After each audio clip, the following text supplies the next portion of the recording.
Tommy the turtle was too afraid to make friends. He was separated from his family when he was still very small and never went out from beyond his coral reef mountain.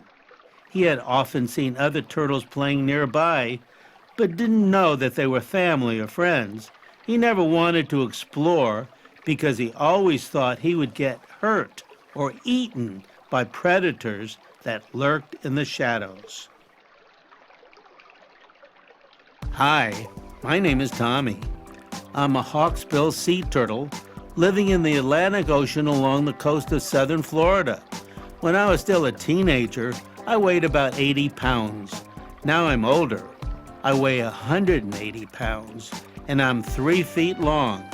Other turtles around the world grow much bigger than me. But what makes me special is my awesome mouth, which is just like a hawk's beak. I also have amazing colors and patterns on my body that make me different from the others. My father always told me that in some places around the world, other turtles grow to be as long as 8 feet. They're called leatherback turtles.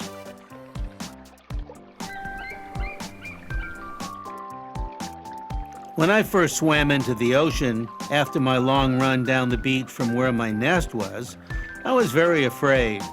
I was tiny and always thought someone was going to eat me. I never made many friends because, well, I was always too afraid to stick my neck out and swim in the deeper waters. Of course I had to eat, and that's why I lived in the coral reefs. I could stay hidden behind the mountains, in the water, and eat at the same time. Sometimes on very hot days, I'd quickly swim to the surface to feel the warmth, but never for long. I didn't like being far away from my home. I didn't want to make friends either, because they always went to dangerous places and played dangerous games.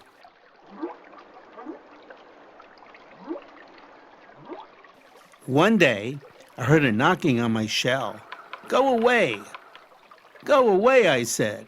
Quick knocking on my shell. I thought it was a predator or one of the other turtles playing tricks on me. I was pleased when the knocking stopped, and I was very happy the knocker found something better to do. The next day, early in the morning, the knocking started again, and this time a voice called to me, "Come on, Tommy, I know you're awake in your shell. Please stick your neck out so that we can talk. My name is Tilly, and I want to play with you."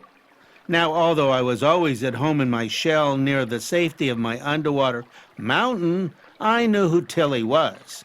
I had heard her name called by some of the other turtles who used to swim by.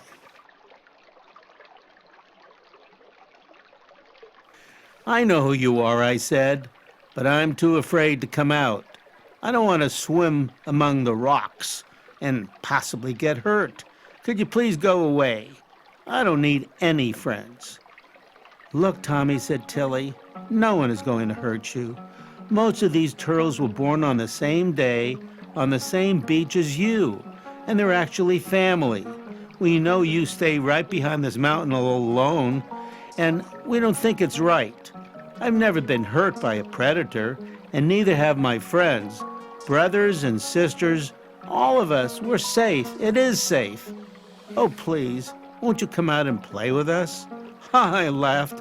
Although they may be family, the last time I stuck my neck out too far, I almost got eaten by an eel. But you're bigger now, Tommy. You could never fit into an eel's mouth. Not anymore. Come on, please. Come play with me. "No," I said, "it's not safe." I pulled my head back into my shell. Tilly sighed and then swam away. But before long, she came back with about 15 other turtles. "Tommy," she called, "look, I've brought the family with me. We will form a circle around you to keep you safe. You'll see there's nothing to be worried about." I was really surprised. It did feel very nice to see so many smiling faces around me. I gave it some thought, then decided to do it. "Okay," I said, "I'll come out."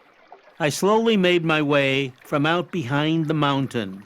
As I did, all the other turtles began greeting me. "Hello, Tommy. It's so good to see you. It's such a wonderful day." One bigger turtle swam over to me. "Tommy, my name is Fred, and I'm your brother. I ran with you along the beach to the water when we were born, but you swam away so quickly I never got the chance to meet you.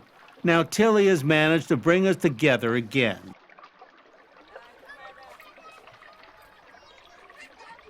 Another lady turtle called to me. "Everything is going to be okay, Tommy.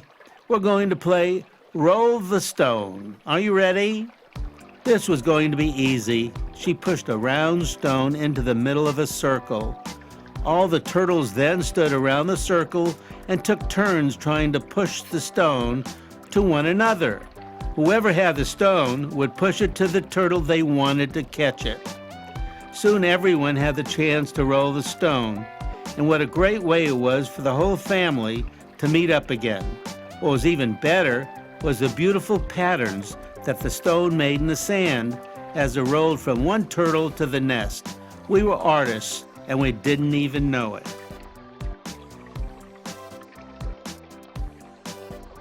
A few days went by, and we played more and more, many games just like this one.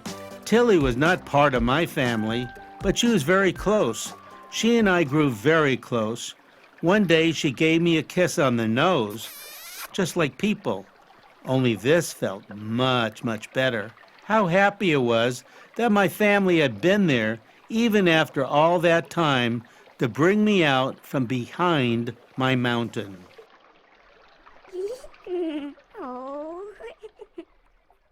Well, it's been a few years now, and Tilly and I have a family of our own. We migrated far from where we were born to be able to do this. Tilly worked hard at laying 200 eggs on the lagoon beach, and every one of them hatched and made it back to us.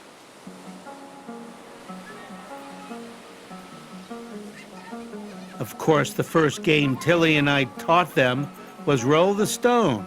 It's now a fact around our part of the coral reef that we're the best roll the stone players ever. My little story might mean something to you.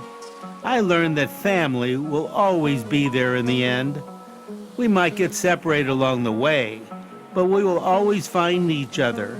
Then to make life even better, we find our soulmates too.